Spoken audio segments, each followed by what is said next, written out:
U.S. Secretary Pompeo was met by Foreign Affairs Minister Kamina Johnson-Smith, opposition spokesperson on Foreign Affairs Lisa Hanna, U.S. Ambassador to Jamaica Donald Tapia, and other dignitaries. Wednesday morning, he met Prime Minister Andrew Holness and 6 other Caribbean foreign ministers to hold a press conference at Jamaica House.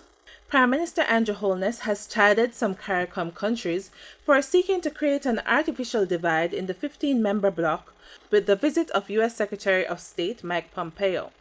Barbados Prime Minister and CARICOM Chairman Mia Mottley and a few other regional leaders have expressed suspicion at the visit, on the basis that not all countries were invited to meet with Mr. Pompeo Wednesday.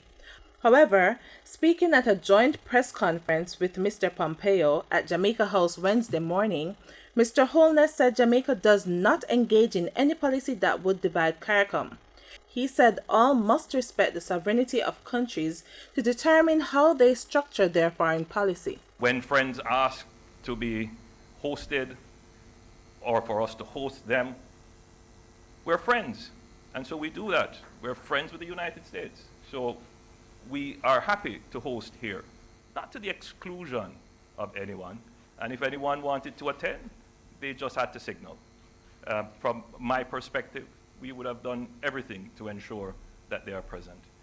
Mr. Holness said the wrong conversation was taking place. He added that CARICOM countries must focus on strengthening their relationships with other countries. There is engagement. So the conversation should be, how do we get greater engagement? How are we talking more? And my interest is to get Jamaica talking with everyone and to strengthening our relationship, particularly with our largest trading partner, particularly with our largest security partner, particularly because we have over 1 million US visitors visiting our shores yearly.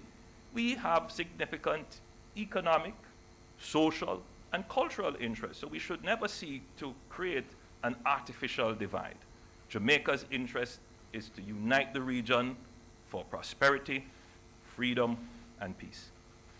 And Mr. Holness says bilateral discussions were held with Mr. Pompeo regarding boosting security cooperation between Jamaica and the United States. The main focus will be on bolstering Jamaica's capacity to counter transnational organized crime, secure our borders and ports, and interrupt the flow of illicit weapons into our country. I cannot overstate the urgency with which we need to address these security matters. The Jamaican public most recently heard me underscore this in my New Year's message. I have also emphasized their importance in my discussions with Secretary Pompeo today. Stevie and Winter, Frontline News.